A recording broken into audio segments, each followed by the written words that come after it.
ವರ್ಗಗಳ ಕುಂದಗೋಳ ತಾಲೂಕಿನ Chabbi block Kundgol block ಪಟ್ಟಣ ಪಂಚಾಯತ್ ಬ್ಲಾಕ್ ಅಧ್ಯಕ್ಷರುಗಳ ಸಭೆಯನ್ನು ಮಾಡಲಾಯಿತು.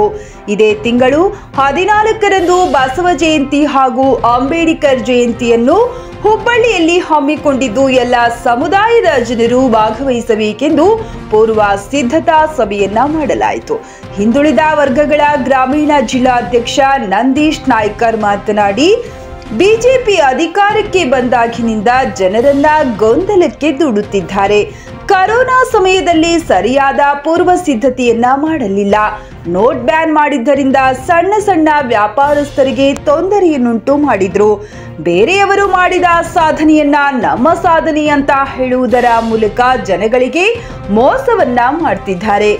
ಎಲ್ಲಾ ಜನ ಸಾಮಾನ್ಯರಿಗೆ ಬಿಜೆಪಿ ಪಕ್ಷದ ವೈಫಲ್ಯಗಳನ್ನ ಮುಟ್ಟಿಸಿ ಕಾಂಗ್ರೆಸ್ ಸರ್ಕಾರ ನೀಡಿದ ಎಲ್ಲ ಯೋಜನೆಗಳನ್ನ ಮನಗಂಡು ಮುಂಬರುವ ಚುನಾವಣೆಯಲ್ಲಿ ಹಿಂದುಳಿದ ವರ್ಗದ ನಾಯಕ ವಿನೋದ್ ಅಸೋಟಿಗೆ ಮತವನ್ನ ಹಾಕುವಂತೆ ಹೇಳಿದ್ರು. ಧಾರವಾಡ ಜಿಲ್ಲಾ ಹಿಂದುಳಿದ ವರ್ಗಗಳ ಗ್ರಾಮೀಣ ಜಿಲ್ಲಾ ಅಧ್ಯಕ್ಷ. ಇವತ್ತ ನಾವು ಹಿಂದುಳಿದ ವರ್ಗದ ನಮ್ಮ ಕುಂದಗೋಳ ತಾಲೂಕಿನ ಬ್ಲಾಕ್ ಚಬ್ಬಿ ಬ್ಲಾಕ್ ಮತ್ತು ಕುಂದಗೋಳ ತಾಲೂಕು ಬ್ಲಾಕ್ ಪಟ್ಟಣ ಪಂಚಾಯತಿ ಬ್ಲಾಕ್ ಅಧ್ಯಕ್ಷರುಗಳ ಒಂದು ಸಭೆಯನ್ನು ಮಾಡಿದ್ವಿ. ಹಿಂದುಳಿದ ವರ್ಗದ ನಾಳೆ ಬರುವ 14ನೇ ತಾರೀಕಿಗೆ ಅಂಬೇಡ್ಕರ್ ಮತ್ತು ಬಸವ ಜಯಂತಿಯನ್ನ ಹುಬ್ಬಳ್ಳಿಯಲ್ಲಿ ನಾವು ಮಾಡ್ತಾ ಇದ್ವು. ಅದಕ್ಕೆ ನಮ್ಮ ಹಿಂದುಳಿದ ವರ್ಗದ ಎಲ್ಲ ಸಮುದಾಯಗಳ ಜನರು ಅದರಲ್ಲಿ ಭಾಗವಹಿಸುವ ಒಂದು ಪೂರ್ವ ಸಿದ್ಧತಾ ಸಭೆ ನಡೆಸಿದ್ವಿ. ಅದರ ಜೊತೆಗೆ ಹಿಂದುಳಿದ ವರ್ಗದ ನಾಯಕ ವಿನೋದ್ ಅಸೋಟಿ ಅವರ ಚುನಾವಣಾ ವಿಚಾರಗಳನ್ನು ಬಿಜೆಪಿ ಪಕ್ಷ ಏನೇನು ಮಾಡಿದೆ, ನಮ್ಮ ಪಕ್ಷ ಏನೇನು ಮಾಡಿದೆ ಅಂತಕ್ಕಂಥದ್ದನ್ನ ಜನರಿಗೆ ಮುಗಿಸುವಂತ ಒಂದು ವಿಚಾರಗಳನ್ನ ನಾವು ಇಂದಿನ ಸಭೆಯಲ್ಲಿ ಚರ್ಚೆ ಮಾಡಿದ್ವಿ. ಮರಣ ಹೊಂದುವಂತಹ ಸಂದರ್ಭದೊಳಗೆ ಅದನ್ನ ಕಂಟ್ರೋಲ್ ಮಾಡುವಂತದ್ದರಲ್ಲಿ ವಿಫಲ ಆಯ್ತು. ಆಮೇಲೆ ನೋಟ್ ಬ್ಯಾನ್ ಮಾಡಿದ್ರು. ನೋಟ್ ಬ್ಯಾನ್ ಮಾಡಿದಂತ ಒಂದು ಸಂದರ್ಭದೊಳಗೆ ನಮ್ಮ ಸಣ್ಣ ಪುಟ್ಟ ಸಮುದಾಯಗಳ ಏನು ವ್ಯಾಪಾರಸ್ಥರುಗಳಿದ್ರು ಸಂಪೂರ್ಣ ಕುಂದಿ ಹೋಗುವಂತ ಪರಿಸ್ಥಿತಿಯನ್ನ ಅಲ್ಲಿ ಅನುಭವಿಸಿದ್ರು. ಅದ್ರ ಜೊತೆಗೆ ಮತ್ತೆ ರೈತರಿಗೆ ಬರ್ತಕ್ಕಂಥ ವಿಚಾರಗಳನ್ನ 2,000 ರೂಪಾಯಿಗಳನ್ನ ಕೊಡ್ತಾರು. ಅದು ವರ್ಷಕ್ಕೆ 6,000 ಮೋದಿ ಸರ್ಕಾರದಿಂದ ಕೊಡ್ತಾರೆ. ಇವತ್ತು ನಾವು 2,000 ರೂಪಾಯಿ ಪ್ರತಿ ತಿಂಗಳ ಕೊಡ್ತೀವಿ. ಅಂದ್ರೆ 24,000ಗಳನ್ನ ನಾವು ಕೊಡ್ತೀವಿ. ಅವರು ಪ್ರತಿಯೊಂದನ್ನ ಗ್ಯಾರಂಟಿ ಯೋಜನೆಯನ್ನು ತಂದಂತದ್ದು ಕಾಂಗ್ರೆಸ್ ಪಕ್ಷ. ಅವ್ರು ಗ್ಯಾರಂಟಿ ಮೋದಿಯ ಭರವಸೆ ಇರ್ತಕ್ಕಂಥದ್ದನ್ನ ಭರವಸೆ ಅಂತ ಹೇಳ್ತಿದ್ರು. ಅವರು ಅದನ್ನ ಚೇಂಜ್ ಮಾಡಿ ಗ್ಯಾರಂಟಿ ಅಂತಂದ್ರು.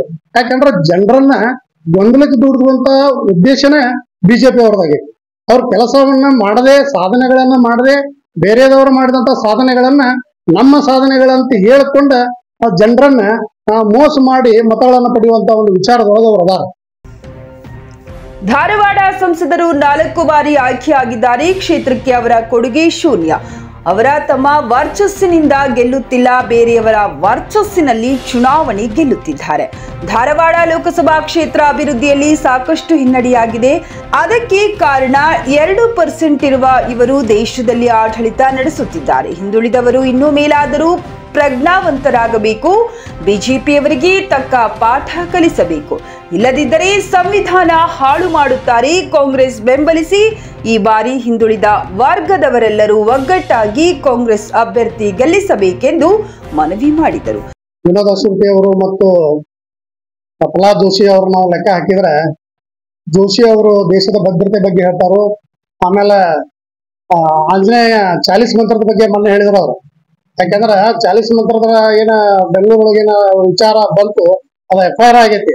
ಅದು ಬೇರೆ ವೈಯಕ್ತಿಕ ವಿಷಯಕ್ಕೆ ಆದಂತ ಜಗಳ ಅಂತೇಳಿ ಅಲ್ಲೇನ ಶೋಭಾ ಕರಂದ್ಲಾಜೆ ಮತ್ತು ತೇಜಸ್ವಿ ಸೂರ್ಯ ಅವರು ಹೋಗಿ ಅದನ್ನ ಕ್ರಿಯೇಟ್ ಮಾಡಿದಾಗ ಅವ್ರ ಪಕ್ಷದ ಆದವ್ರು ಅವ್ರಿಗೆ ಚಮಾರಿಯನ್ನ ಹಾಕಿದ್ದಾರೆ. ಅಂತ ಒಂದು ವಿಚಾರವನ್ನ ಇವರು ಅದನ್ನ ಮತ್ತ ಬೇರೆ ರೀತಿಯಲ್ಲಿ ಹೇಳುವಂತ ಕೆಲಸ ಮಾಡ್ತಾರೆ. ಅಂದ್ರೆ ಸಮಾಜದೊಳಗೆ ಗೊಂದಲವನ್ನು ಹುಟ್ಟಿಸುವಂತ ಮಾಡೋದ ಜೋಶಿ ಅವರ ಉದ್ದೇಶ. ಅವ್ರೇನ ಅಭಿವೃದ್ಧಿ ಮಾಡೇ ಅಂತ ಹೇಳ್ಯಾರ. ಅವ್ರು ಏನು ಅಭಿವೃದ್ಧಿ ಮಾಡಿಲ್ಲ. ಅವ್ರ ಕಡೆಯಿಂದ ಅಭಿವೃದ್ಧಿ ಮಾಡಕ್ಕೂ ಸಾಧ್ಯ ಇಲ್ಲ.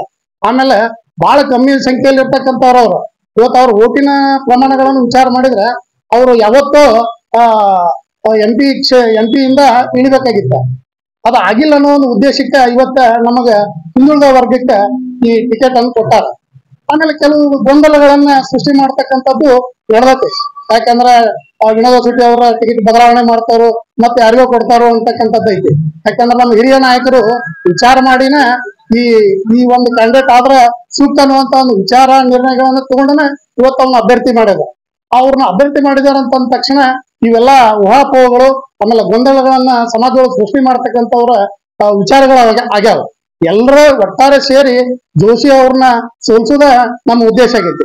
ಇವತ್ತು ಮೇಲ್ವರ್ಗದ ಜನರಿಗೆ ಸಾಕಷ್ಟು ಅವಕಾಶಗಳು ಸಿಕ್ಕಾಗೂ ನಾವು ಅವ್ರ ಜೊತೆಗಿದೇವಿ, ಅವ್ರಿಗೆ ಸಾಕಷ್ಟು ನಾವು ಬೆಂಬಲ ಮಾಡೀವಿ. ಇವತ್ತು ನಮ್ಮನ್ನ ಅಪ್ಕೊಳ್ಳುವಂತ ಮನೋಭಾವನೆ ಅವ್ರೆಲ್ಲರಲ್ಲಿ ಐತಿ. ಅವ್ರೆಲ್ರೂ ನಮ್ಮ ವಿನೋದ ಶೆಟ್ಟಿಗೆ ಆಶೀರ್ವಾದ ಮಾಡ್ತಾರ.